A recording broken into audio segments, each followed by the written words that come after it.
যদি কারো মধ্যে এক যাররা পরিমাণ ঈমান নিয়ে যদি কেউ ব্যক্তি মৃত্যুবরণ করে, শুধু যদি একবার বলে মান ক্বালা লা ইলাহা ইল্লাল্লাহ দাখালাল জান্নাহ, যদি জীবনে কেউ একবার শুধু লা ইলাহা ইল্লাল্লাহ পড়ে ঈমান আনে, তাহলে ওই ব্যক্তি গুনাহের কারণে জাহান্নাম খাটার পরে কোন একদিন ওই ব্যক্তি আল্লাহর জান্নাতে চলে যাবে। জোরে বলুন সুবহানাল্লাহ।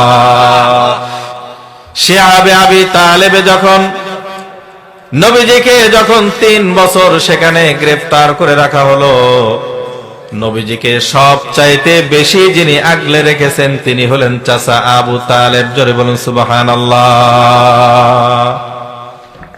নবীকে যখন কাফের মুশরিকরা, নবীজিকে যখন কাফের মুশরিকরা যখন নির্যাতন করত, কাফের মুশরিকরা যখন জুলুম করত, অত্যাচার করত, তখন ওই সময় সর্বপ্রথম যিনি আগে আসতেন তিনি হলেন নবীজির চাচা আবু তালেব। জোরে বলুন সুবহানাল্লাহ। আবু তালেবকে কেন্দ্র করে আল্লাহ সুবহানাহু ওয়া তাআলা এই আয়াতে কারিমা নাযিল করেন।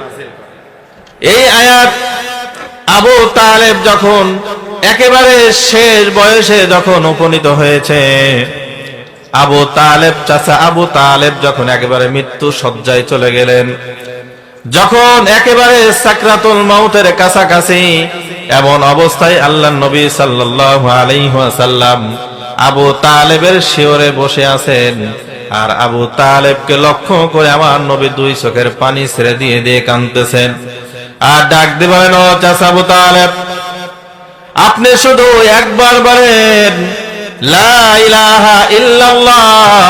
আপনি যদি এতটুক কালিমার এতটুক যদি পড়েন, শুধু একবার বলবেন, হাসরের ময়দানে আমি নবী আপনাকে সুপারিশ করে জান্নাতে নিয়ে যাব। কারণ আপনি যদি ঈমান না আনেন, আপনি যদি আমার উপর, আল্লাহর উপর, কোরআনের উপর যদি ঈমান না আনেন, তাহলে আপনার সমস্ত আমল তো বরবাদ হয়ে যাবে। আপনি যদি ঈমান না আনেন, তাহলে তাহলে কাল হাসরের ময়দানে, কিয়ামতের ময়দানে আমি নবীজি আপনার কোনো উপকারে আসতে পারবো না। কারণ একজন মুমিনের, একজন মানুষের জীবনের সবচাইতে দামি সম্পদ হলো তার ঈমান। জোরে বলুন সুবহানাল্লাহ। ঈমান হলো এত দাম, এত দাম।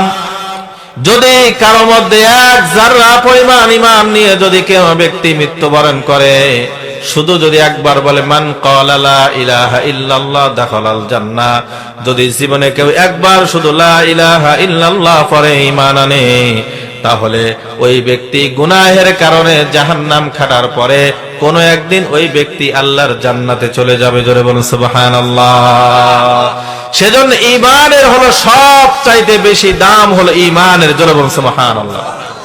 সম্পদের চাইতে ঈমানের দাম বেশি, ইজ্জতের চাইতে ঈমানের দাম বেশি, ক্ষমতার চাইতে ঈমানের দাম বেশি, তারপরে আপনার টাকা পয়সা জমি জাতির চাইতে ঈমানের দাম বেশি না কম? আর একটু জোরে আওয়াজ দিয়ে বলেন, বেশি না কম?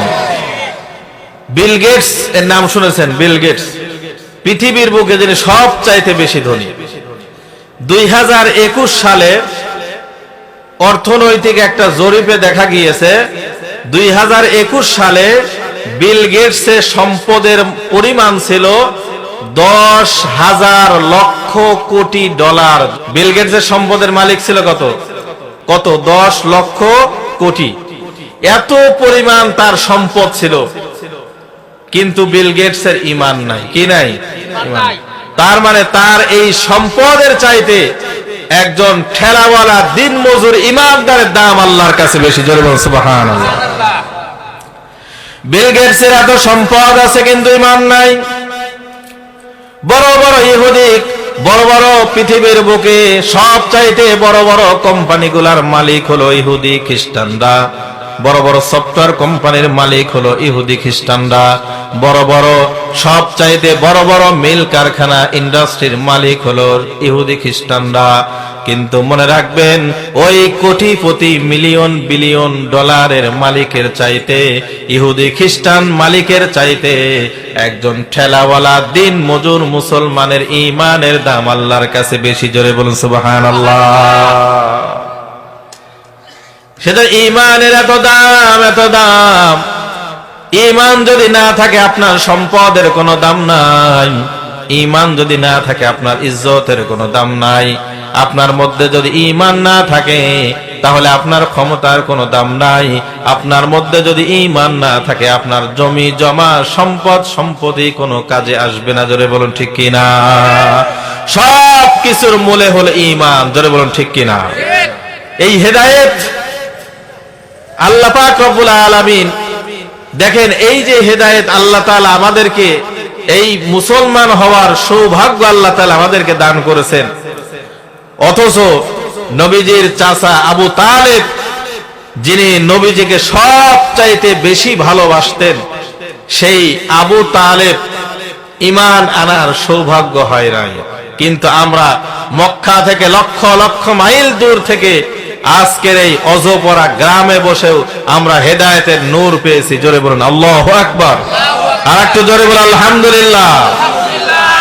সব চাইতে বেশি দামি সম্পদ হলো আমাদের ঈমান। জোরে বলুন ঠিক কিনা?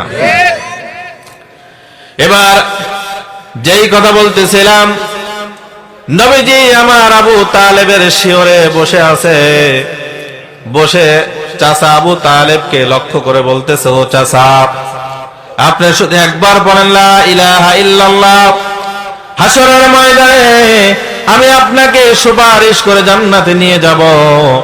আপনি যদি কালেমা না পড়েন তাহলে আমি আপনার কোনো উপকারে আসতে পারবো না, কোনো উপকার করতে পারবো না। কিতাবের মধ্যে রাখে আবু তালেব মাত্রই ঈমান কালেমা মুখে উচ্চারণ করবে ভাগ, এই সময় একটা টাটকা শয়তান আবু জেহেল সেখানে এসে হাজির। আবু জেহেল এসে বলতেছে যে ভাই, আপনি কুরাইশ বংশের, হাশেমি বংশের মানুষ, আপনি যদি বাপ দাদা ধর্মের মুখে চুনকালি মেখে এই মৃত্যুর সময় আপনি মুহাম্মাদের ধর্ম গ্রহণ করবেন, আপনি তো আপনার পূর্বপুরুষকে অপমান করবেন। জোরে বলুন নাউজুবিল্লাহ। শয়তান, শয়তান শুধু জিন শয়তান না, মানুষ শয়তান পৃথিবীতে আছে না নাই? আর একটু জোরে বলুন আছে না নাই? শয়তান দুই প্রকার, একটা হলো মানুষ শয়তান আর একটা জিন শয়তান। জিন শয়তানের চাইতে মানুষ শয়তান কিন্তু মারাত্মক। জোরে বলুন ঠিক কিনা? মানুষ শয়তান চিনবেন কিভাবে? আপনি দাড়ি রাখতে চাইবেন, দাড়ি রাখবেন, নিয়ত করেছেন দাড়ি রাখবেন। এখন আপনার স্ত্রী বলতেছে দাড়ি রাখলে তোমার ভাত খাবো না, তাহলে বোঝা লাগবে এটা স্ত্রী নয়, ওটা হলো মানবরূপী শয়তান। ঠিক কিনা? আপনি ভালো কাজ করবেন, নামাজের দিকে রওনা করবেন, আপনার একটা বন্ধু এসে বলবে নামাজে দেওয়ার দরকার নাই, চলো যাই ছবি দেখে আসি, চলো যাই জুয়ার আড্ডায় বসি, তাহলে বোঝা লাগবে ওটা বন্ধু নয়, ওটা হলো মানবরূপী শয়তান। এবার আবু জেহেল এসে আবু তালেবকে প্ররোচনা দিচ্ছে আর বলতেছে যে ভাই, আপনি শেষ বয়সে এসে পূর্বপুরুষের বাপ দাদার ধর্মে চুনকালি দিয়ে আপনি মুহাম্মাদের আপনি আপনার এই পূর্বপুরুষের মুখে চুনকালি দিয়ে আপনি কালিমা পড়ে মুসলমান হবেন, এটা তো আমাদের জন্য অপমান। তখন আবু তালেব তার সিদ্ধান্ত থেকে আবার পিছে ফিরে আসলো। নবীজি আবার তাকে রিকোয়েস্ট করতেছে, আবু তালেবকে বলতেছে চাচা যান, শুধু একবার পড়ে নিন লা ইলাহা ইল্লাল্লাহ, এটা যদি না পড়েন হাসরের ময়দানে আমি মুহাম্মদ আপনাকে কোনো উপকার করতে পারবো না। তখন আমার আল্লাহ তাআলা আয়াত নাযিল করে নবীকে জানিয়ে দেন, ইন্নাকা লা তাহদি মান আহবাবতা ওয়ালাকিন্নাল্লাহা ইয়াহদি মান ইয়াশা।